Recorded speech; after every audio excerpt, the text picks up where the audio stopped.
নমস্কার, দেখছেন কলকাতা টিভি, সঙ্গে রয়েছে আমি স্বর্ণালী। শুরু করছি চারদিকের শুরুতেই যে গুরুত্বপূর্ণ খবরের দিকে নজর রাখবো আমরা। স্পিকার পদে এনডিএর প্রার্থী ওম বিড়লা। বিজেপির সাংসদ ওম বিড়লা গতবারও লোকসভার স্পিকার ছিলেন ওম বিড়লা এবং এবারও তাকে মনোনয়ন আজ তিনি পেশ করেছেন। ওম বিড়লা তিনি মনোনয়ন পেশ করেছেন আজ স্পিকার পদে। এবারও এনডিএ প্রার্থী ওম বিড়লা। সপ্তদশ লোকসভার স্পিকার ছিলেন এই ওম বিড়লাই এবং এবারও তাকেই প্রার্থী করেছে এনডিএ জোট। আজ মনোনয়ন জমা দিয়েছেন তিনি। আজই মনোনয়ন পেশ করেছেন ওম বিড়লা। বিজেপির সাংসদ ওম বিড়লা গতবার অর্থাৎ সপ্তদশ যে লোকসভা সেখানেও স্পিকার ছিলেন ওম বিড়লা এবং এবারও তাকেই প্রার্থী করেছে এনডিএ জোট।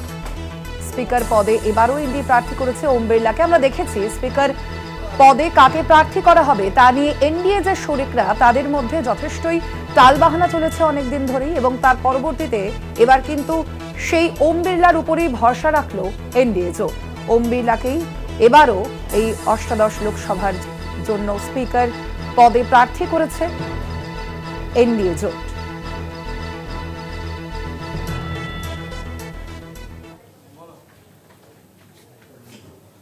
স্পিকার পদ নিয়ে সরকার বিরোধী সহমত হলো না। স্পিকার পদে বিরোধীদের প্রার্থী কংগ্রেস সাংসদ কে সুরেশ। জানালেন কংগ্রেস নেতা কেসি বেণুগোপাল। স্পিকার পদ নিয়ে আলোচনায় মোদীকে কটাক্ষ করেছেন কংগ্রেস সাংসদ রাহুল গান্ধী। স্পিকার পদ নিয়ে সহমত হলো না শাসক বিরোধীর। আমরা দেখেছি গতকালই প্রধানমন্ত্রী নরেন্দ্র মোদী তিনি যখন সংসদে আসেন তার আগেই সাংবাদিকদের মুখোমুখি হয়ে বলেছিলেন তিনি যে এবার সহমতের মাধ্যমে সরকার চলবে। যদিও সেই সহমত কিন্তু এই স্পিকার নির্বাচনের ক্ষেত্রে প্রথমেই দেখা গেল না। স্পিকার পদ নিয়ে আলোচনায় মোদীকে কটাক্ষ করেছেন কংগ্রেস সাংসদ রাহুল গান্ধী। এ বিষয়ে আমরা কথা বলবো। আমাদের সঙ্গে নিউজ রুমে রয়েছেন আমাদের পলিটিক্যাল এডিটর আশিস চট্টোপাধ্যায়। আমরা কথা বলবো তার সঙ্গে। আশিস দা, এবার স্পিকার নির্বাচনে অর্থাৎ দেখাই যাচ্ছে যে যেমন নরেন্দ্র মোদী গতকাল বলেছিলেন যে সহমতের মাধ্যমে কিন্তু সরকার চলবে, কিন্তু সহমত প্রথমেই কিন্তু ভঙ্গ হলো। তার পাশাপাশি দেখতে পাবো এবার প্রতিদ্বন্দ্বিতার মাধ্যমে কিন্তু স্পিকার নির্বাচন হবে। এটাকেই এই ভারতের যে ইতিহাস সেখানে কি প্রথম এবার? দেখুন, স্পিকার পদে নির্বাচন এটা প্রথম নয়। স্বাধীন ভারতের ইতিহাসে একেবারে প্রথম যে লোকসভা হয়েছিল তখনই স্পিকার পদে নির্বাচন হয়েছিল। পরবর্তীকালেও নির্বাচন হয়েছে স্পিকার পদে, কিন্তু প্রতিবারই নির্বাচন হয় এরকম নয়।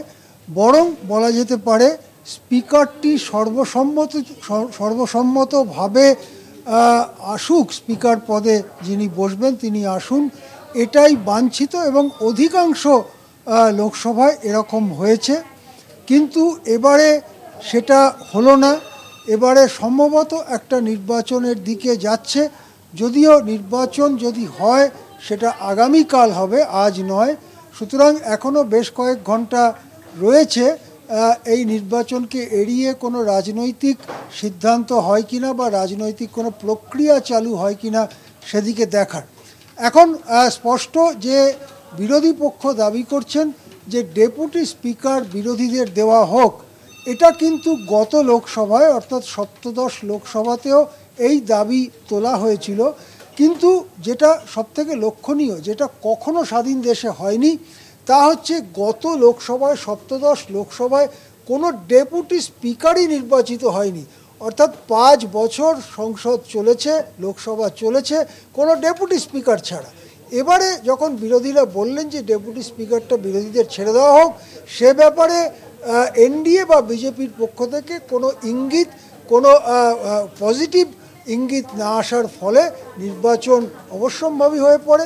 এখন ওম বিড়লা বনাম সুরেশ এই নির্বাচন যদি হয় তাহলে সেটা কিন্তু একটা বেশ গুরুত্বপূর্ণ ঘটনা অষ্টাদশ লোকসভার প্রথমেই হতে চলেছে। হ্যাঁ, একদমই ধন্যবাদ আপনাকে আশিস দা। আমরা কথা বললাম, নিউজ রুম থেকে ছিলেন আমাদের পলিটিক্যাল এডিটর আশিস চট্টোপাধ্যায়। তার পাশাপাশি আপনাদের শোনাবো কংগ্রেস সাংসদ কে সুরেশ এবং রাহুল গান্ধী তারা এই বিষয়ে ঠিক কি বলেছেন। Last two times they have not given us. At that time they said you are not a recognized opposition. That's why you are not eligible for deputy speaker and LOP. Now we have a number. We have a number. Congress has 100 MPs. So we are eligible for Deputy Speaker also and LOP also. Opposition ने clearly कहा है, राजनाथ सिंह जी का खारगे जी को phone आया, राजनाथ सिंह जी ने खारगे जी से कहा देखिए आप हमारे स्पीकर को सपोर्ट कीजिए। ऑपोजिशन, पूरी ऑपोजिशन ने कहा है, हमने सबके सबसे बात की है, पूरे ऑपोजिशन ने कहा है कि हम स्पीकर को सपोर्ट करेंगे, मगर कन्वेंशन ये है कि डेप्यूटी स्पीकर ऑपोजिशन को मिलना चाहिए। राजनाथ सिंह जी ने कल शाम कहा था कि वो खारगे जी को कॉल रिटर्न करेंगे। अभी तक राजनाथ सिंह जी ने खारगे जी का कॉल रिटर्न नहीं किया। तो मोदी जी कह रहे हैं कंस्ट्रक्टिव कोऑपरेशन हो, और फिर हमारे नेता को इंसल्ट करा जाता है। तो नियत साफ नहीं है, नरेंद्र मोदी जी कोई कंस्ट्रक्टिव कोऑपरेशन नहीं चाहते। এ বিষয়ে আমরা কথা বলেছিলাম ফোন লাইনে কংগ্রেস মুখপাত্র সৌম্য রায়, তৃণমূল মুখপাত্র শান্তনু সেন এবং বিজেপি নেতা রাহুল সিনহার সঙ্গে। তাদের কি প্রতিক্রিয়া শোনাবো পরপর। ভারতবর্ষে এই ভারতীয় জনতা পার্টি সংবিধানের গুরুত্বকেই মানে না। তারা মনে করে যে বিরোধী দল মানেই হচ্ছে শত্রুপক্ষ, তাই তারা এইসব কাজকর্ম করছে। এটা ভারতবর্ষের সংবিধানের এবং ভারতবর্ষের কনভেনশন, ভারতবর্ষের পার্লামেন্ট, তার স্যাংটিটি, এগুলোকে তো মানতে হয়। কিন্তু তারা সেই গল্প সেই পড়েনি, সেই স্কুলে তারা পড়াশোনা করেনি। আর এখন বলছেন কনস্ট্রাকটিভ অপোজিশন, সবসময় কনস্ট্রাকটিভ ওয়েতে একসঙ্গে কনসেনসাস করে চলবে। আপনারা কি মেনেছিলেন গত 12 বছরে কনস্ট্রাকটিভ অপোজিশনের কথা বলেছিলেন? এতগুলো বিল পাস করিয়েছেন লোকসভাতে, 33টা বিল পাস করেছেন শুধুমাত্র 1 ঘন্টার মধ্যে। আপনারা একটার পর একটা ড্রাকোনিয়ান আইন নিয়ে এসছেন পার্লামেন্টে, যেগুলো সিলেক্ট কমিটিতে যায়নি। আপনারা একটার পর একটা বিল, যেগুলো জনবিরোধী বিল, সেগুলো পাস করেছেন সাংসদদের বাইরে বার করে, প্রায় 145 জন সাংসদকে বার করে দিয়েছিলেন। তো আপনারা যেটা মুখে বলেন সেটা করেন না। তো এই ভারতবর্ষে আমরা এটা দেখেছি। তো অঘোষিত এমার্জেন্সি জারি করেছেন। আমরা বলবো শুভবুদ্ধির উদয় হোক। আপনারা লোকসভাতে ভোটাভুটি চাইছেন, আপনারা জোর করছেন, বিরোধীদের বাধ্য করছেন, কারণ কনভেনশন বলছে যে ডেপুটি স্পিকার সবসময় বিরোধীদের প্রাপ্য। গত 10 বছর একটা স্বৈরাচারী তুগলকি শাসন ব্যবস্থা চালানোর পরে দেশের মানুষ এই সরকারের পক্ষে রায় দেয়নি। নির্বাচন কমিশনকে কাজে লাগিয়ে কোন রকম একটা অস্থায়ী নরবরে এনডিএ সরকার বিজেপি তৈরি করেছে। ভারতবর্ষের মানুষের রায় ছিল ইন্ডিয়া অ্যালায়েন্সের পক্ষে। তাই ইন্ডিয়া অ্যালায়েন্স প্রথম থেকেই বুঝিয়ে দেবে যে তারা এই ইন্ডিয়া সরকারকে সব বিষয়ে চ্যালেঞ্জ করবে, মানুষের স্বার্থে লড়বে। এটা তারই একটা অন্যতম পদক্ষেপ হিসেবে গ্রহণ করা যেতে পারে।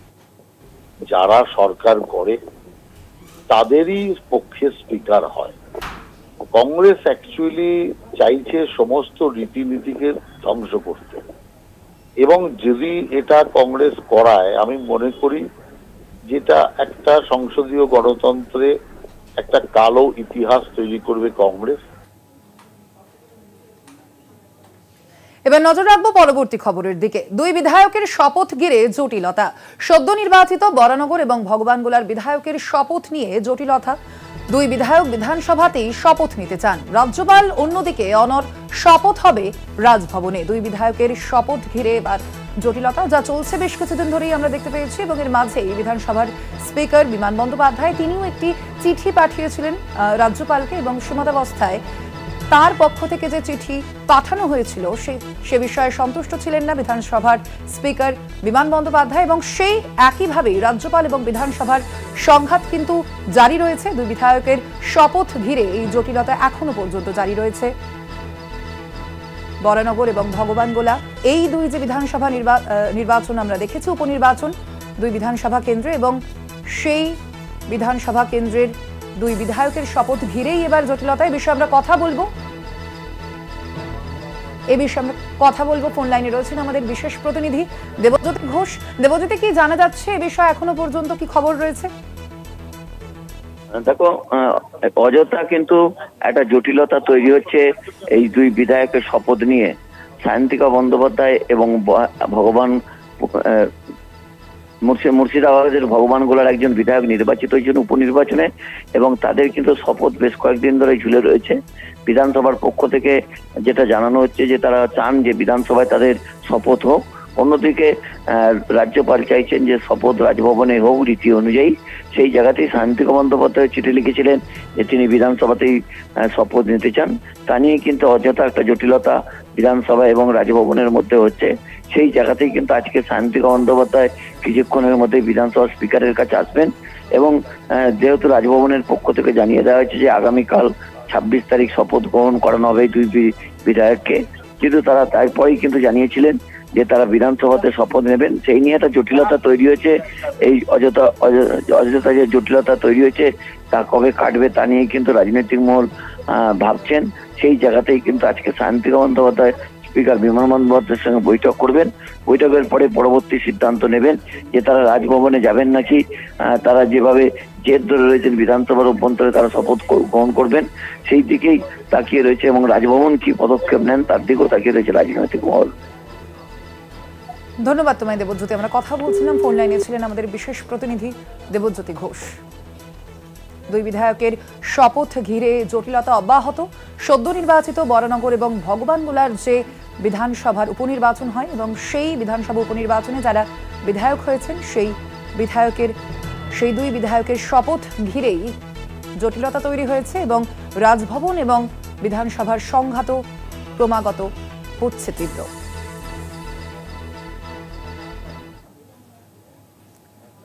বিধানসভা উপনির্বাচনের দুই জয়ী প্রার্থীকে জরুরি তলব স্পিকার বিমান বন্দ্যোপাধ্যায়ের। বরানগর এবং ভগবানগোলার জয়ী দুই প্রার্থীর সঙ্গে বৈঠক। সায়ন্তিকা বন্দ্যোপাধ্যায় এবং রেয়াত হোসেন সরকারের সঙ্গে এই বৈঠক করবেন বিধানসভার স্পিকার বিমান বন্দ্যোপাধ্যায়। আপনাদের জানিয়ে রাখি, বরানগর এবং ভগবানগোলা যে বিধানসভা উপনির্বাচন আমরা দেখেছি, সেই উপনির্বাচনের পর যেই দুই বিধায়ক তারা জয়ী হয়েছেন, সায়ন্তিকা বন্দ্যোপাধ্যায় এবং রেয়াত হোসেন সরকার, সেই দুই জয়ী প্রার্থীকে নিয়ে এবার বৈঠক করবেন বিধানসভার স্পিকার বিমান বন্দ্যোপাধ্যায়। বিধানসভা উপনির্বাচনে দুই জয়ী প্রার্থীকে তলব করেছেন তিনি।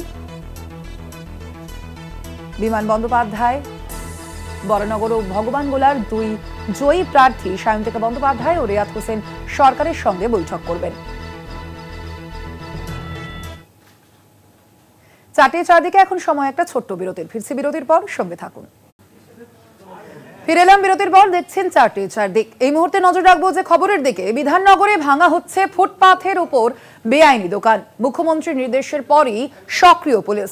বিধাননগর দক্ষিণে 16 নম্বর কেবি ব্লকে ভাঙা হচ্ছে এই দোকান। দেখতে পাচ্ছেন সেই ছবি। আমরা গতকালই দেখেছি মুখ্যমন্ত্রী মমতা বন্দ্যোপাধ্যায় রোষের মুখে পড়েছিলেন। কাউন্সিলর থেকে শুরু করে বিডিও, এসডিও, পুলিশ কর্তারাও সেই রোষের মুখে পড়েছেন, এবং তার পরবর্তীতেই এবার সক্রিয় পুলিশ। বিধাননগরে ভাঙা হচ্ছে ফুটপাতের উপরে বেআইনি দোকান। দেখতে পাচ্ছেন সেই ছবি। মুখ্যমন্ত্রীর নির্দেশের পরই এবার সক্রিয় পুলিশ।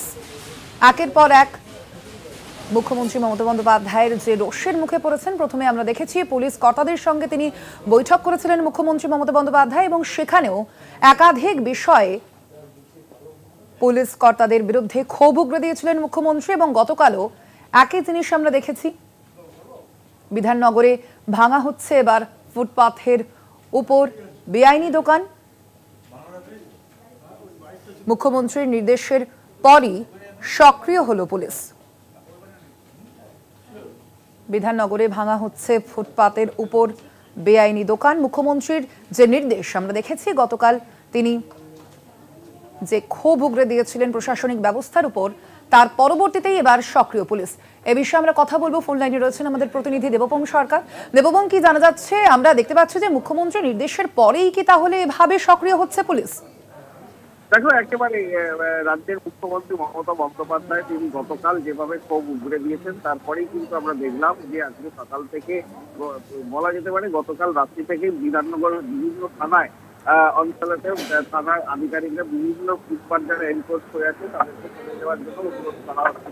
এবং পাশাপাশি তোমাকে বলে রাখি যে আজকে সকাল থেকে বিভিন্ন জায়গায় বিধাননগর পুলিশরা তারা যায় এবং বেআইনি যে নির্মাণ সেই নির্মাণ কিন্তু ভেঙে দিতেও আমরা দেখি। এবং যেটা মনে করা হচ্ছে যে গতকাল রাজ্যের মুখ্যমন্ত্রী মমতা বন্দ্যোপাধ্যায়ের যে তিরস্কারের পর কিন্তু কার্যত পুলিশ প্রশাসন এবং একসাথে তারা নেমেছে। কিন্তু এখন যেটা দেখান যে কতদিন এই দেবভূম তুমি সঙ্গে থাকো আমাদের। আপনাদের আবারও জানিয়ে রাখি, বিধাননগরে ভাঙা হচ্ছে ফুটপাতের ওপর বেআইনি দোকান।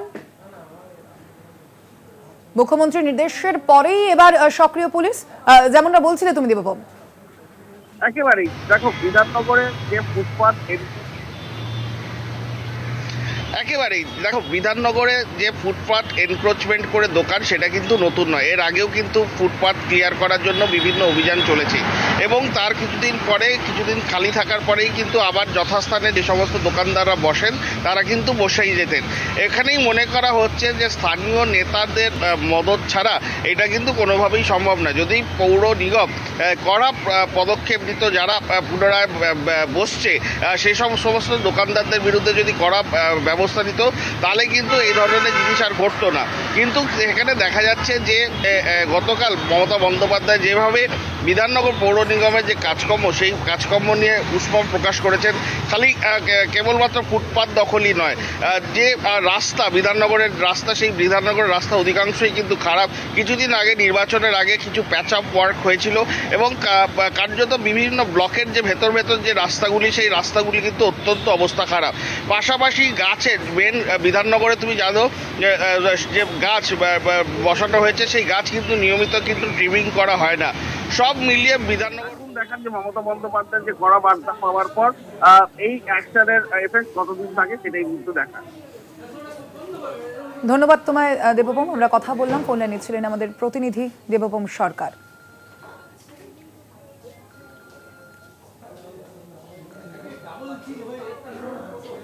একদিকে বিধাননগরের খবর আপনাদের জানালাম, অন্যদিকে রাজারহাটে হকার অভিযান। রাস্তার উপর অবৈধ দোকানগুলোর মালিককে সতর্ক করলো পুলিশ। আটক 5 দোকানদার। রাস্তার উপরে ব্যবসা করা যাবে না জানায় রাজারহাট থানার পুলিশ। একদিকে আপনাদের জানাচ্ছিলাম বিধাননগরে সেখানে যেমন সক্রিয় হয়েছে পুলিশ, অন্যদিকে রাজারহাটের ক্ষেত্রেও কিন্তু আমরা একই চিত্র দেখছি। রাজারহাটে এবার হকার অভিযান। রাস্তার উপর অবৈধ দোকান যে রয়েছে তা উচ্ছেদের কাজ শুরু করেছে পুলিশ এবং ইতিমধ্যেই 5 দোকানদারকে আটক করা হয়েছে। রাজারহাটে হকার অভিযান পুলিশের। রাস্তার উপরে ব্যবসা করা যাবে না, সরাসরি তা জানিয়েছে পুলিশ, জানিয়েছে রাজারহাট থানার পুলিশ। রাস্তার উপর অবৈধ দোকানগুলোর মালিককে সতর্ক করলো পুলিশ।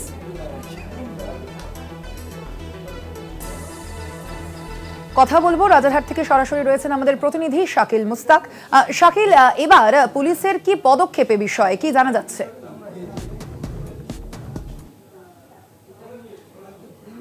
গতকাল মুখ্যমন্ত্রী মমতা বন্দ্যোপাধ্যায় নবান্ন সভাঘর থেকে বিধাননগর পৌর নিগমের প্রতি কাউন্সিলরদের প্রতি খুব ব্যাপকভাবে ক্ষোভ প্রকাশ করে। এরপরেই মুখ্যমন্ত্রীর নির্দেশে যে ফুটপাত দখল মুক্ত করতে হবে, এরপরই রাজারহাট থানার পুলিশ সক্রিয় হয়। আজ সকাল থেকেই মঙ্গলবার সকাল থেকেই রাজারহাট থানা এলাকায় বিভিন্ন বাজারে গিয়ে রাজারহাট থানার পুলিশ ফুটপাতে যারা দখলদারি রেখেছিল, স্টল বসিয়েছিল, ভ্যানে নিয়ে তারা সবজি বিক্রি করছিল, তাদেরকে সরিয়ে দেয় এবং এই ঘটনায় 5 জনকে আটক করে এবং আরও যা ব্যবসায়ীরা তাদেরকে সতর্ক করে যে কোনোভাবেই তারা কিন্তু ফুটপাতে ব্যবসা করতে পারবে না এবং ফুটপাত দখল করে কিন্তু ব্যবসা করা যাবে না, এমনই নির্দেশ দিয়েছে কিন্তু রাজারহাট থানার পুলিশ। ধন্যবাদ তোমায় শাকিল। আমরা কথা বলছিলাম, সরাসরি রাজারহাট থেকে ছিলেন আমাদের প্রতিনিধি শাকিল মুস্তাক।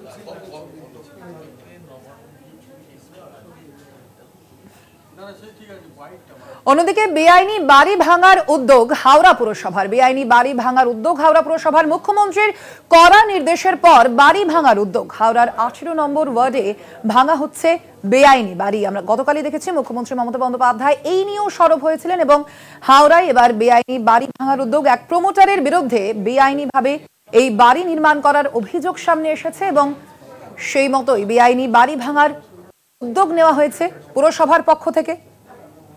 বেআইনি বাড়ি ভাঙার উদ্যোগ নেওয়া হয়েছে পুরসভার পক্ষ থেকে। গতকালই আমরা দেখেছি মুখ্যমন্ত্রীর যে নির্দেশ, সেই নির্দেশের পরিপ্রেক্ষিতেই এবার পুরসভা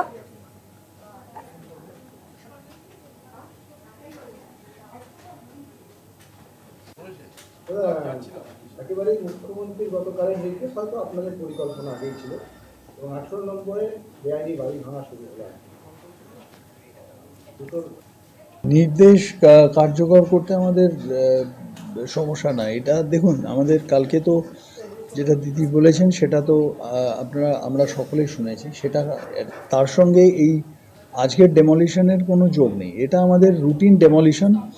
সমস্ত বাড়িতে যেগুলো ইলিগাল বাড়ি আছে আমাদের কাছে, আমরা সেগুলো ডেমলিশ করি। এবার আমরা অলরেডি প্রায় ধরুন এই 3 বছরের আমাদের অলমোস্ট যে বোর্ডের টেনিওর, এই 3 বছরে প্রায় আমরা 100-র ওপর বাড়ি ডিমলিশ করেছি। 120, 15-20 এরকম সংখ্যাটা হবে।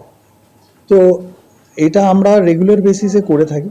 আমাদের ইলিগাল বিল্ডিং যেখানে আমরা নোটিশ পাই, কিন্তু আমাদের একটা সীমাবদ্ধতা আছে, আমি স্বীকার করি। সেটা হচ্ছে আমাদের ইঞ্জিনিয়ারিং স্টাফ বলুন, ডেমলিশন টিম বলুন, এখানে আমাদের একটা লিমিটেশন আছে। আমাদের এই টিমের বা ইঞ্জিনিয়ারের সংখ্যা আরও বেশি থাকলে হয়তো আমরা আরও বেশি অ্যাগ্রেসিভলি যেতে পারতাম।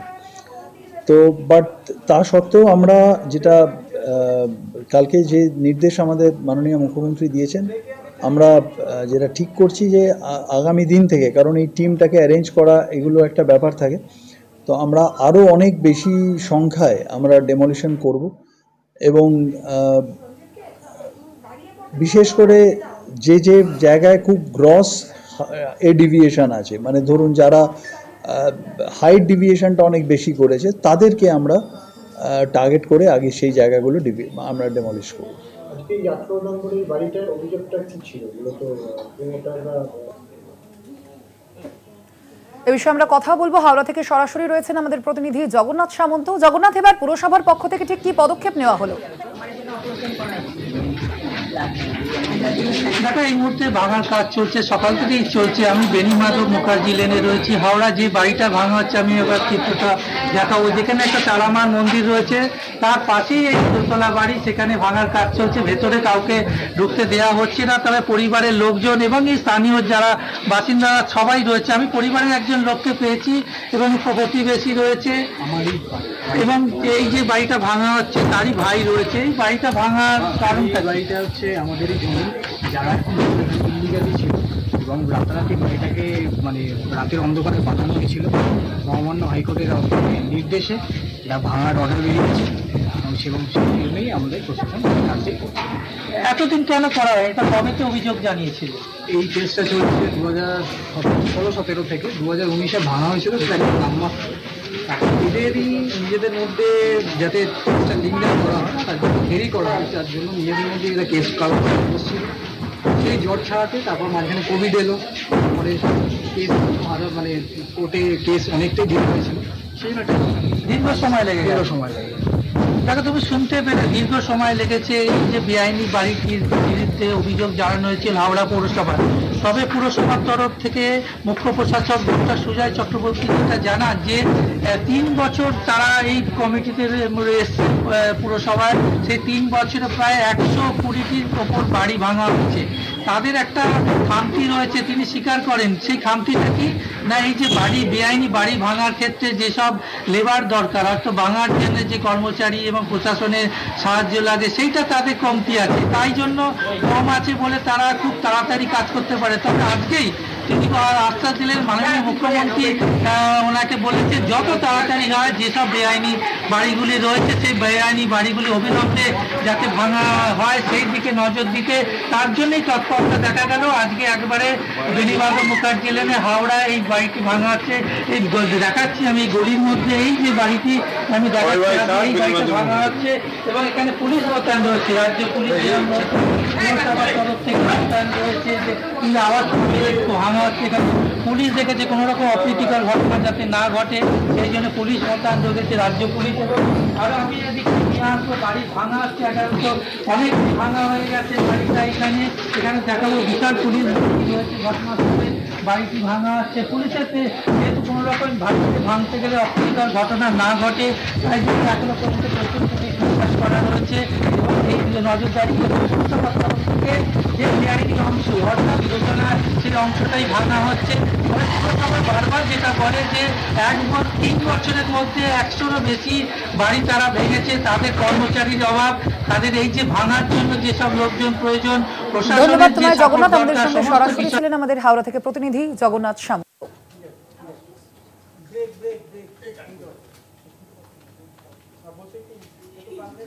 চারটে চারদিকে এখন সময় একটা ছোট্ট বিরতি। ফিরছি বিরতির পর আরো খবর নিয়ে সঙ্গে থাকুন। ফিরে এলাম বিরতির পর, দেখছেন চারটে চারদিক, রয়েছে আমি স্বর্ণালী। এই মুহূর্তে নজর রাখবো যে খবরের দিকে। বেআইনি উচ্ছেদ ঘিরে কড়া কোচবিহার প্রশাসন। মুখ্যমন্ত্রীর নির্দেশের পরই তৎপর হলো প্রশাসন। ফুটপাত দখল মুক্ত করতে কয়েকটি অবৈধ দোকান ভেঙেও দেওয়া হয়েছে। মুখ্যমন্ত্রীর নির্দেশের পরই এবার কোচবিহার প্রশাসন হলো তৎপর। এ বিষয়ে আমরা কথা বলবো। ফোন লাইনে রয়েছেন আমাদের প্রতিনিধি রবিউল হোসেন। রবিউল, কি জানা যাচ্ছে এবার প্রশাসনের পক্ষ থেকে ঠিক কি পদক্ষেপ নেওয়া হচ্ছে? দেখো, তোমাকে শুরুতেই জানিয়ে রাখি, গতকাল গোটা রাজ্যের পৌরসভার যারা চেয়ারম্যান ছিল তাদেরকে নিয়ে মুখ্যমন্ত্রীর যে বৈঠক হয়, সেই বৈঠকের পরেই কিন্তু আমরা দেখেছিলাম গতকাল রাত থেকেই নড়ে চড়ে বসেছে কোচবিহার জেলা পুলিশ।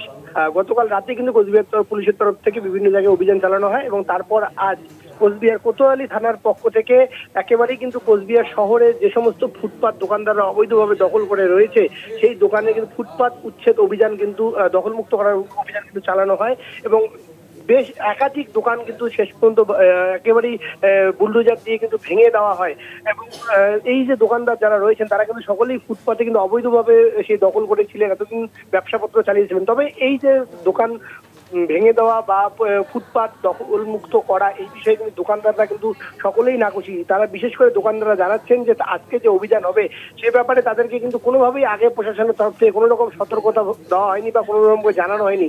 এমনকি বেশ কয়েকটি দোকানদারের মালিক তারা কিন্তু স্পষ্ট জানাচ্ছেন যে তাদেরকে কোনো রকম সতর্কতা ছাড়াই এই উচ্ছেদ করাতে তাদের যে মালপত্র কিন্তু তারা সরানোর সময় পায়নি এবং এর ফলে তারা বিপুল পরিমাণ আর্থিক ক্ষতির সম্মুখীন হচ্ছে এবং তারা জানাচ্ছেন যে এরপরে হয়তোবা তাদের পথে বসা বা আত্মহত্যা করা ছাড়া কোনো উপায় থাকবে না, এমনটাই কিন্তু দোকানদারের অভিমত। অপরদিকে কিন্তু আজকের এই যে বেআইনি ফুটপাত উচ্ছেদ অভিযানে কিন্তু একদিকে যেমন সামিল ছিলেন কোচবিহার জেলার অতিরিক্ত পুলিশ সুপার কৃষ্ণগোপাল মিনা সহ একেবারে কোচবিহারের ডিএসপি হেডকোয়ার্টার চন্দন দাস থেকে শুরু করে কোতোয়ালি থানার একাধিক ভারপ্রাপ্ত পুলিশ আধিকারিক সকলেই কিন্তু এই উচ্ছেদ অভিযানে যান এবং একাধিক দোকান এবং যারা ফুটপাত দখল করেছিলেন তাদেরকে বেশ কিছু দোকানদারকে সতর্ক করেন, তাদের কাউকে সময় দেন এবং অনেক দোকান তারা কিন্তু একেবারেই আজকেই কিন্তু সরিয়ে ফেলেন।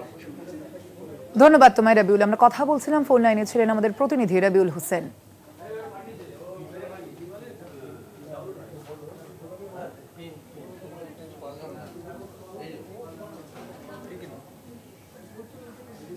নজর রাখবো পরবর্তী খবরের দিকে। হাওড়া স্টেশন থেকে গ্রেপ্তার আরো এক জঙ্গি। হারেজ শেখকে গ্রেপ্তার করে এসটিএফ। শেখ হাবিবুল্লাহকে জেরা করে উঠে আসে হারেজ শেখের নাম। দুর্গাপুর মহকুমা আদালতে পেশ করা হয় হারেজ শেখকে। হাবিবুল্লাহ শেখকে জিজ্ঞাসাবাদ করে এবার হারেজ শেখকে গ্রেপ্তার করে এসটিএফ। আজই দুর্গাপুর মহকুমা আদালতে পেশ করা হয় হারেজ শেখকে। ধৃতের 14 দিনের পুলিশি হেফাজতের নির্দেশ দেওয়া হয়েছে। হাওড়া স্টেশন থেকেই তাকে গ্রেপ্তার করা হয়। হাওড়া স্টেশন থেকে এবার গ্রেপ্তার করা হলো আরো এক জঙ্গি হারেজ শেখকে। এর আগে আমরা দেখেছিলাম হাবিবুল্লাহ শেখকে জঙ্গি সন্দেহে গ্রেপ্তার করে এসটিএফ এবং তাকে জেরা প্রসঙ্গেই উঠে আসে হারেজ শেখের নাম। দুর্গাপুর মহকুমা আদালতে আজ পেশ করা হয় হারেজ শেখকে এবং 14 দিনের পুলিশি হেফাজতের নির্দেশ দেওয়া হয় সেখানে। কথা বলবো দুর্গাপুর থেকে, সরাসরি রয়েছেন আমাদের প্রতিনিধি সঞ্জীব সুই। সঞ্জীব, কি জানা যাচ্ছে এখনো পর্যন্ত এই হারেজ শেখ, তার কি পরিচয়, তার সঙ্গে কি আরো অন্যান্য কারোরও জড়িত থাকার আশঙ্কা করছে এসটিএফ? দেখো স্বর্ণালী, এই বাংলাদেশের নিশ্চিত জঙ্গি সংগঠন আনসার আল ইসলাম মে শাহাদাত সংগঠন, এই সংগঠন বেশ কিছুদিন ধরে বাংলাদেশ ছাড়াও অন্যান্য দেশে তার নতুন করে জাল বিস্তার করছিল।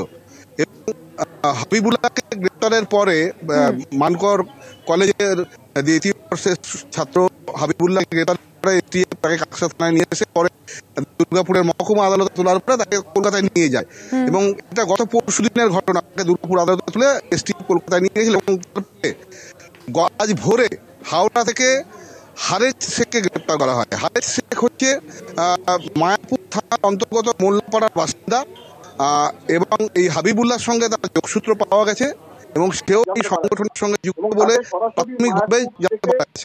এবং সরাসরি মায়াপুর থেকে হাওড়া, যেহেতু মায়াপুরে বাড়ি, হাওড়া থেকে হয় এসটিএফ গ্রেপ্তার করে হাওড়া থেকে। এবং কিছুক্ষণ আগে দুর্গাপুর মহকুমা আদালতের বিচারক তিনি তাদেরকে আরেস্ট থেকে 14 দিনের পুলিশি হেফাজতের নির্দেশ দিয়েছেন এবং এসটিএফ তাদের হেফাজতে নিয়ে অলরেডি কলকাতার অভিমুখে রওনা হয়েছে আরেস্ট শেখকে নিয়ে। এই যে 14 দিনের পরে আজকে আরো একজনের জঙ্গি সংগঠনের সঙ্গে যুক্ত থাকার ঘটনায় ধরা পড়ার ঘটনা, এই ঘটনায় যথেষ্ট চাঞ্চল্য ছড়িয়েছে এবং মায়াপুর থানা এলাকার যে মোল্লাপাড়াতে তার বাড়ি। অতএব প্রথমে পাওয়া গেল মানকরের পরে এটা পৌঁছে গেল মায়াপুর এবং এই ঘটনাতে যে বিভিন্ন কম বয়সী ছেলেরা যারা জঙ্গি সংগঠনের সঙ্গে যুক্ত হচ্ছে, যেটা আনসার আল ইসলাম শাহাদাত সংগঠন, যে সংগঠনের কথা আমি বললাম, বিশিষ্ট জঙ্গি সংগঠন বাংলাদেশ, যে এই সংগঠন ধীরে ধীরে আবার নতুন করে জাল বিস্তার করছিল, এর সঙ্গে আরো বেশ কিছু জড়িয়ে আছে বলে খবর পাওয়া যাচ্ছে, পুলিশ তদন্ত করছে। স্বর্ণালী, ধন্যবাদ তোমায় সঞ্জীব। আমরা কথা বলছিলাম, সরাসরি ছিলেন আমাদের প্রতিনিধি সঞ্জীব সুই।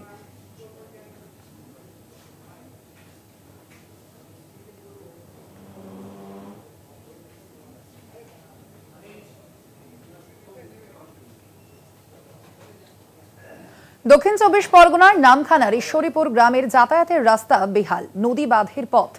জীবনের ঝুঁকি নিয়ে সারা বছর ওই বেহাল নদী বাঁধ দিয়েই যাতায়াত করতে বাধ্য হন গ্রামবাসী। সরকারি রাস্তা না থাকায় তার ক্ষোভ দীর্ঘদিনের।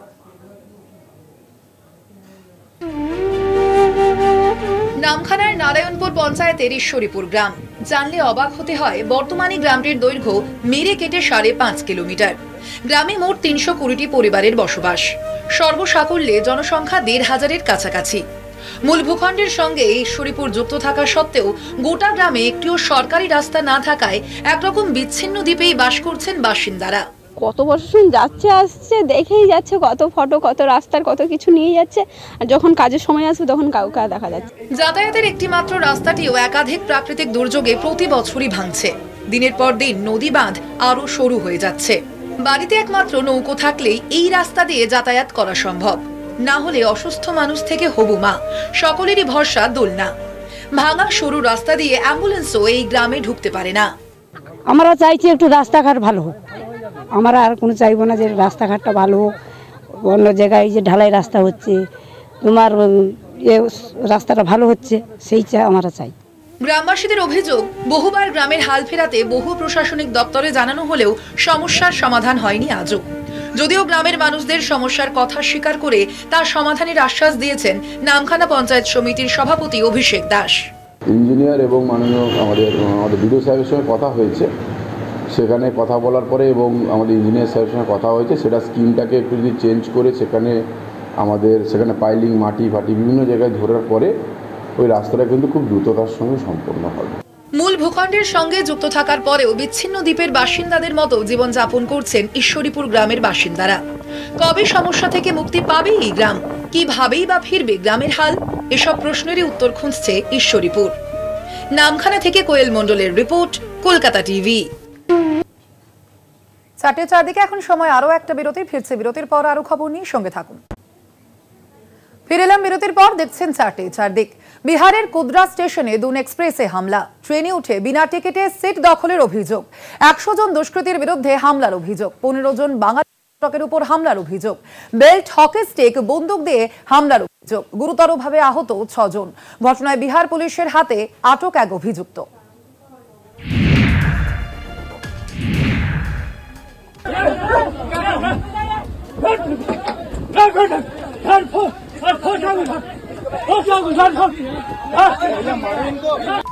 সংরক্ষিত কামরায় যাত্রীদের উপরে হামলার অভিযোগ। সংরক্ষিত আসনে বসতে না দেওয়ার অপরাধে মারধর। ঋষিকেশ থেকে হাওড়াগামী দুন এক্সপ্রেসে দুষ্কৃতীদের তাণ্ডব। জানা গেছে সোমবার রাত 8টা, 8:30 নাগাদ ট্রেনটি বিহারের কুদ্রা স্টেশন দিয়ে যাওয়ার সময় কয়েকজন S9 কামরায় উঠে পড়েন। বিনা টিকিটে ট্রেনে উঠে জোর করে জায়গা দখল করার চেষ্টা করা হয় বলে অভিযোগ। তাতে আপত্তি জানান অন্যান্য যাত্রীরা। কথা কাটাকাটি শুরু হয়। অভিযোগ, পরবর্তী স্টেশন আসতেই সেখানে উঠে পড়ে একদল বহিরাগত।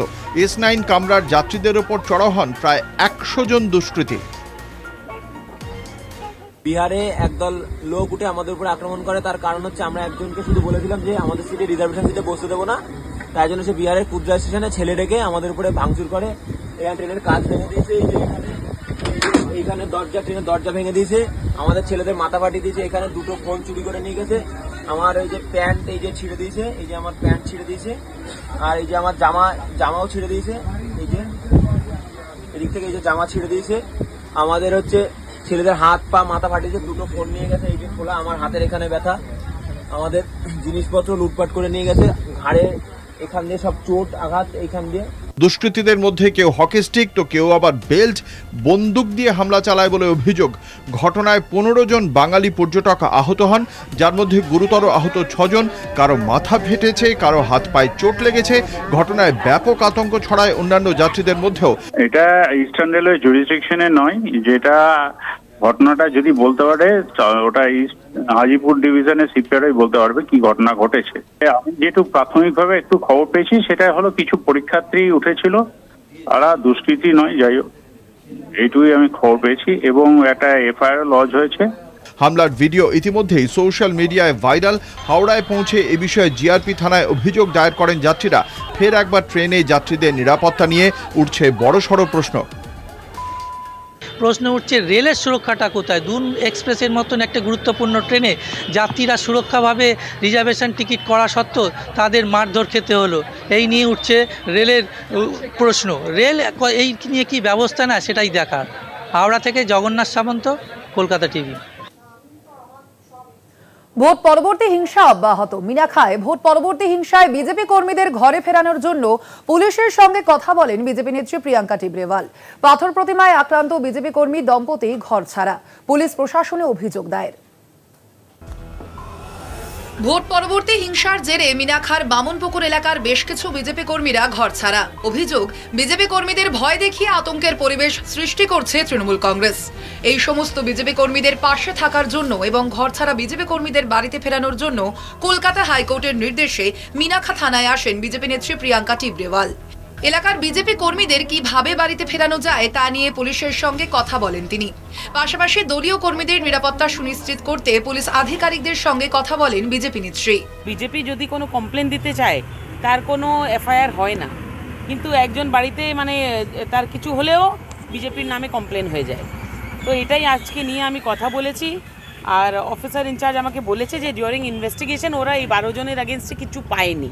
তা আপনারা ভাবতে পারেন এরকম মিথ্যে মামলা কত দেওয়া হচ্ছে। আমাকে অ্যাসিওর করেছেন যে এই ইনভেস্টিগেশনে আমরা এখন অবধি কিছু পাইনি, আপনাদের লোকজনকে বাড়ি ফিরিয়ে দিন, কোনো অ্যারেস্ট হবে না।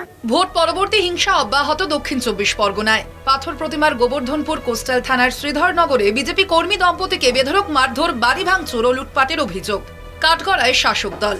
থানায় অভিযোগ জানানোর পর এফআইআর তুলে নেওয়ার জন্য চাপ দেওয়া হয় দম্পতিকে। এরপর পুলিশের উপস্থিতিতে সাদা কাগজে সই করিয়ে নেওয়ার অভিযোগ দম্পতির। ঘটনার পর থেকে আতঙ্কিত পরিবার বর্তমানে জয়নগর এলাকায় বাড়ি ভাড়া করে আছেন। ডিআইজি, সুন্দরবনের পুলিশ সুপার, কাকদ্বীপের এসডিপিওকে লিখিত অভিযোগ দায়ের করেছেন আক্রান্ত ওই দম্পতি। অভিযোগের তালিকায় গোবর্ধনপুর কোস্টাল থানার ওসি চন্দন পণ্ডিত ও সিভিক ভলান্টিয়ার তাপস মাইতির নামও রয়েছে। আমরা এফআইআরও করেছি, এফআইআরও পরে পুলিশ নিয়েছে, পুলিশ সেই এফআইআর শুনে বলছে এফআইআর তুলে নাও, আর বিজেপি ছাপ মুছে দাও, বিজেপি পার্টি বন্ধ করো, আমাদের পার্টি করো, আমাদের সঙ্গে মিশো, তাহলে ঠিক আছে, নাহলে তোমাদেরকে এখানে তুলতে দেবো। আমাকে ঠেলে ফেলে দিয়ে আর আমার স্বামীকে এ ঘর ও ঘর ছুটে ধরছে, ধরে আর টেনে বার করলে যাচ্ছে। আমি আটকাতে গেছি, আমাকে ডানা ধরে খিচে ফেলে দিচ্ছি, ঘরের ভিতরে মারধর করে টেনে নিয়ে যাচ্ছে। লুটপাট করেছে জিনিসপত্র সব লুটপাট করছে, ট্যাঙ্কও ভেঙে ফেলে দিচ্ছে, টাকা ছিল নিয়ে চলে গেছে। কেন আপনাদের উপর হামলা কেন? আমরা বিজেপি করি বলে। ভোট পরবর্তী হিংসা নিয়ে বিজেপির নিশানায় তৃণমূল কংগ্রেস। চন্দন পণ্ডিত ওসি, তারই নেতৃত্ব ওসি, ওখানকার ওসি পুরো তৃণমূলের ব্লক সভাপতির ভূমিকায় নাটক শুরু করে দিয়েছে, সিভিক ভলেন্টিয়ারদের জুড়ে নিয়েছে। মানুষের যেন তৃণমূল ছাড়া অন্য কোনো পার্টি করা যাবে না, এই ঠিকাদারিটা নিয়েছে ওখানকার ওসিরা। অভিযোগ অস্বীকার পাথর প্রতিমার তৃণমূল বিধায়ক সমীর জানার। এত নাটুকেপনা করে, কারণ পাথর প্রতিমাতে এনজিন নেই। তৃণমূল কংগ্রেস জিতে যাওয়ার পরে বিরোধী দলকে অত্যাচার করে। আমার এটা অভিজ্ঞতা যে হেরম্বগোপালপুরের মতো জায়গাতে নির্বাচনের দিন কয়েক গাছা বিজেপি সেখানে আমাদের ভোট করতে দেয়নি, আমি নিজেও চলে গেছিলাম, সেখানে যে ধরনের অসভ্যতা করেছে সেগুলো সব সহ্য করে আমরা চলে এসেছি। মানে তৃণমূল কংগ্রেস কোথাও এই কাজ করেছে এর কোন নজির আমার কাছে নেই। সুন্দরবন পুলিশ সূত্রে জানা গেছে এই ঘটনায় এখনো কেউ গ্রেপ্তার হয়নি।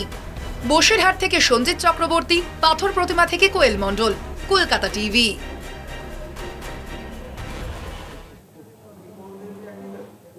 পুরসভাগুলিকে নিয়ে বৈঠক করলেন মমতা বন্দ্যোপাধ্যায়, দিলেন মার্কশিটও। তবে হাওড়া পুরসভার ভোট নিয়ে এখনো জটিলতা কাটেনি।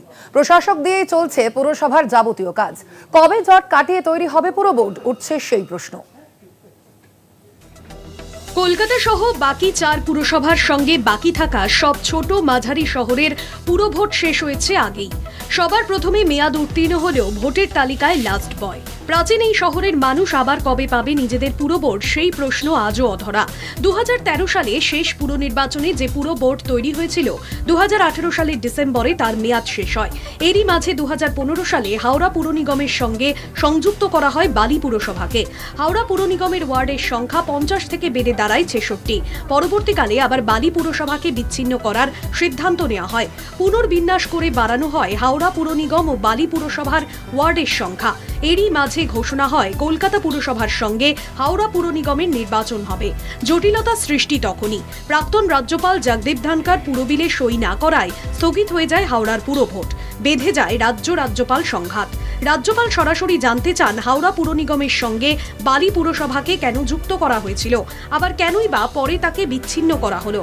পুর বোর্ড ছাড়াই প্রশাসক বসিয়ে চলছে হাওড়া পুর নিগমের কাজকর্ম। নেই কোনো নির্বাচিত পুর প্রতিনিধি বা কাউন্সিলর। এখনো পুনর্নির্বাচন কার্যত 20 বাও জলে। ওয়ার্ড পুনর্বিন্যাস সম্পূর্ণ অবৈজ্ঞানিক ও বিরোধী দলকে না জানিয়েই করা হয়েছে অভিযোগ তুলে আদালতের দ্বারস্থ হয় সিপিআইএম ও বিজেপি। সমস্যা জটিল থেকে জটিলতর হয়ে ওঠে। এখন দলমত নির্বিশেষে সবাই চাইছেন হাওড়া পুরসভার দ্রুত নির্বাচন।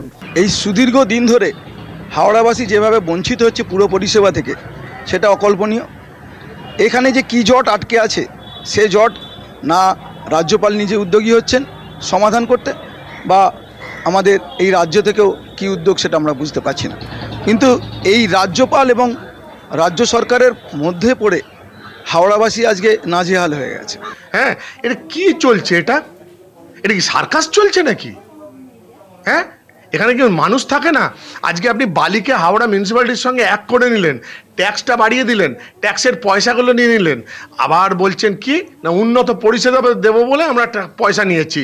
উন্নত পরিষেবা দেননি, তার মানে আপনি স্বীকার করে নিলেন, বালি আলাদা করে দিলেন, পয়সাগুলো ফেরত দিয়েছেন। বর্তমান সময়ে যে তৃণমূল সরকার হাওড়া আর তুগলুকি কাণ্ড চালাচ্ছে, একবার জুড়ে দেওয়া হলো বালির সঙ্গে, আবার তারপরে বলছে এখন ভাই না একসঙ্গে থাকবে না, আলাদা। এই ব্যাপারে আমরা ইলেকশনের জন্যে মানে কেসও করেছিলাম, আমাদের শঙ্কর মৈত্রকে কেস করা হয়েছিল কোর্টেরই, তখনও অর্ডার হয়েছিল যে তাড়াতাড়ি ভোট করতে হবে। সে তাড়াতাড়ি মানে কোর্টেরও তাদেরও রায়ের কোনো মান সম্মান রাখেনি। এ বিষয়ে মন্ত্রী অরূপ রায় জানান, মিউনিসিপ্যাল অ্যাফেয়ার মিনিস্টারের সঙ্গে তার ইতিমধ্যেই কথাবার্তা হয়েছে। হাওড়া পুরসভার নির্বাচন দ্রুতই ঘোষণা হবে। আমার মনে হয় অবিলম্বে ইলেকশন করে ভালো ক্যান্ডিডেটের ক্ষেত্রে একটু বিশেষ নজর দেওয়া উচিত। স্বচ্ছ ভাবমূর্তি সম্পন্ন ব্যক্তিকে তাদের টিকিট দেওয়া, তাদেরকে আনা, নিয়ে এসে কাজ করানো, এবং কায়েমি স্বার্থটা না দেখে মানুষের স্বার্থটা বড় করে দেখতে হবে। তবুও হাওড়ার মানুষের প্রশ্ন, কবে হবে পুরো ভোট? হাওড়া শহরবাসী কবেই বা পাবে নির্বাচিত জনপ্রতিনিধি, সেটাই এখন দেখার। হাওড়া থেকে জগন্নাথ সামন্তের রিপোর্ট, কলকাতা টিভি। আবারও নজর রাখবো যে খবরের দিকে। বিধানসভা উপনির্বাচনের দুই জয়ী প্রার্থীকে জরুরি তলব স্পিকার বিমান বন্দ্যোপাধ্যায়ের। বরানগর এবং ভগবানগোলার জয়ী দুই প্রার্থী সঙ্গে বৈঠক। সায়ন্তিকা বন্দ্যোপাধ্যায় এবং রিয়াত হোসেন সরকারের সঙ্গে বৈঠক করবেন আজ বিধানসভার স্পিকার বিমান বন্দ্যোপাধ্যায়। এই বিষয়ে কথা বলবো। ফোন লাইনে রয়েছেন আমাদের বিশেষ প্রতিনিধি দেবজ্যোতি ঘোষ। দেবজ্যোতি, কি জানা যাচ্ছে, ঠিক কি কারণে তলব স্পিকার বিমান বন্দ্যোপাধ্যায়? দেখো, বৈঠক কিন্তু ইতিমধ্যেই শুরু হয়েছে। স্পিকার বিমান বন্দ্যোপাধ্যায় এই দুই বিধায়ককে ডেকেছেন এবং ইতিমধ্যেই বেশ কিছুক্ষণ তাদের মধ্যে আলোচনা হয়েছে। যদিও রাজভবনের পক্ষ থেকে জানিয়ে দেওয়া হয়েছে যে আগামীকাল অর্থাৎ 26 তারিখ রাজভবনে শপথ হবে, সেরকম একটি আবহেতে আজকের এই বৈঠক হচ্ছে। সায়ন্তিকা বন্দ্যোপাধ্যায় গতকাল একটি চিঠি লিখেছিলেন রাজভবনকে এবং তিনি বলেছিলেন বিধানসভায় তিনি শপথ নিতে চান। তারপরেই কিন্তু রাজ্যপালের পক্ষ থেকে এক্স হ্যান্ডেলে যে টুইট করেছেন যে আগামীকাল শপথ হবে, সেই রকম একটি আবহাওয়াতে বৈঠক হচ্ছে এবং বৈঠক থেকে কি সমাধান সূত্র বেরোয় তার দিকেই তাকিয়ে আছে বিধানসভা। কারণ একটা অযথা জটিলতা তৈরি হচ্ছে এবং দুই বিধায়কের শপথ আটকে থাকছে অযথা একটি কারণে। সেই জায়গাতেই কিন্তু এই বৈঠক অত্যন্ত গুরুত্বপূর্ণ।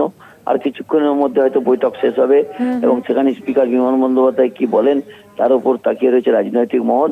অর্থাৎ নির্বাচনে জয়লাভ করেছেন, বহুদিন হয়ে গেল এবং তারপর থেকেও কিন্তু এই 4 তারিখের পর থেকে প্রথমবার 26 তারিখ তাদের সময় দেওয়া হয়েছিল। একদমই দেবজ্যোতি, আপাতত ধন্যবাদ তোমায়। আমরা কথা বলছিলাম, ফোন লাইনে ছিলেন আমাদের বিশেষ প্রতিনিধি দেবজ্যোতি ঘোষ। মুর্শিদাবাদের শামশেরগঞ্জে খুন তৃণমূল সমর্থক সুরজ শেখকে ইট ও পাথর দিয়ে খুনের অভিযোগ কংগ্রেস আশ্রিত দুষ্কৃতীদের বিরুদ্ধে। বিষয়ে আরো বিস্তারিত জানবো, ফোন লাইনে রয়েছেন আমাদের প্রতিনিধি কল্যাণ চন্দ্র। কল্যাণ, কি জানা যাচ্ছে পুলিশ সূত্রে এখনো পর্যন্ত?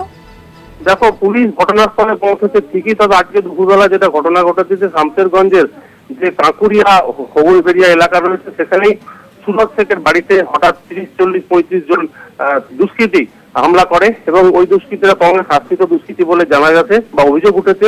এবং সুরজ শেখ তার বাড়ির সামনে উঠোনে বসেছিলেন, তখন তাকে ইট দিয়ে মারা হয় এবং রেলের যে পাথর সেই সমস্ত পাথর ছোড়া হয় বাড়িতে। ওই ঘটনায় বেশ কয়েকজন জখম হন, অর্থাৎ সুরজ শেখের কাকা জ্যাঠা সহ 4 জন মোট জখম হন। তাদেরকে স্থানীয় অনুগ্রহ হাসপাতালে নিয়ে গেলে সুরজ শেখকে মৃত বলে ঘোষণা করে। সুরজ শেখের পরিবারের দাবি যে তাদের বাড়ির লোকজন তৃণমূল করে, তৃণমূলের সমর্থক বলেই কিন্তু কংগ্রেসের তাদের পেছনের দিকে বাড়ি, অর্থাৎ তারা যে পাড়ায় থাকেন তার কিছুটা দূরেই কংগ্রেসের সমর্থকদের দীর্ঘদিনের রাজ এবং সে কারণেই হঠাৎ করে তাদের বাড়িতে উপর চড়া হয়েছে এবং আজকে ঘটনা ঘটিয়েছে। যদিও ঘটনার খবর পেয়ে সঙ্গে সঙ্গে ঘটনাস্থলে পৌঁছায় শামশেরগঞ্জ থানার পুলিশ। বাড়ির সামনে দেখা যায় প্রচুর ইট পাথর পড়ে রয়েছে। পুলিশ যাদের অভিযুক্ত তাদের খোঁজে তল্লাশি চালিয়েছে। সুরজ শেখের পরিবারের দাবি হঠাৎ করে এইভাবে আজকের দিন কেন আক্রমণ করলো সেটা তাদের কাছে স্পষ্ট নয়, তবে তাদের দাবি, তাদের মনে হচ্ছে যে তারা তৃণমূল সমর্থক বলেই কিন্তু তাদের উপর হামলা করেছে এবং যারা হামলা করেছে তারা পূর্ব পরিচিত, তারা 30-35 জন এবং বাইরেরও কিছু লোকজন এসেছিল, তাদের হাতে বোমা ছোড়া। ধন্যবাদ তোমায় কল্যাণ। আমরা কথা বলছিলাম, ফোন লাইনে ছিলেন আমাদের প্রতিনিধি কল্যাণ চন্দ্র।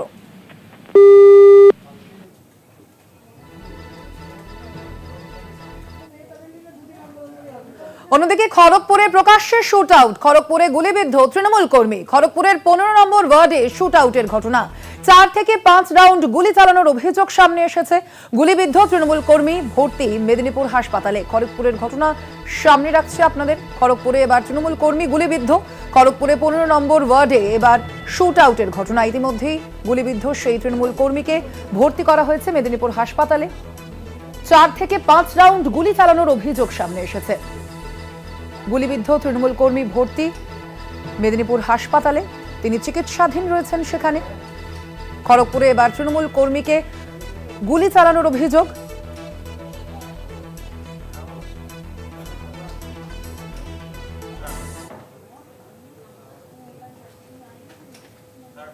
ফের শহরে অগ্নিকাণ্ড, বড়বাজারের মেহতা বিল্ডিং এ আগুন, কালো ধোঁয়ায় ঢাকলো এলাকা। ঘটনাস্থলে ইতিমধ্যেই দমকলের 4টি ইঞ্জিন পৌঁছেছে। আপনাদের আবারও জানিয়ে রাখি, ফের শহরে অগ্নিকাণ্ডের ঘটনা। বড়বাজারের মেহতা বিল্ডিং এ এই অগ্নিকাণ্ডের ঘটনা ঘটেছে বলে জানা যাচ্ছে। কালো ধোঁয়ায় ঢেকেছে এলাকা। ইতিমধ্যেই ঘটনাস্থলে পৌঁছেছে দমকলের 4টি ইঞ্জিন। আপনারা দেখতে পাচ্ছেন সেই ছবি, বড়বাজারের মেহতা বিল্ডিং এর এই ঘটনা।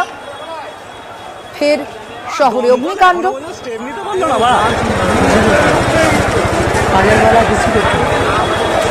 এখানে দাঁড়িয়ে আছে কেন, নিচে নামছে না কেন? বুঝবে যখন নামতে পারবে না, বুঝবে। হ্যাঁ,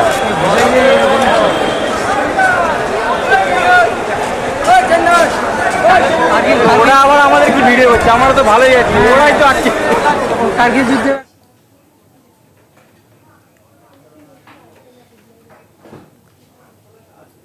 চারটে চারদিক আজ এ পর্যন্তই। দেখতে থাকুন কলকাতা টিভি, রাত দিন 7 দিন।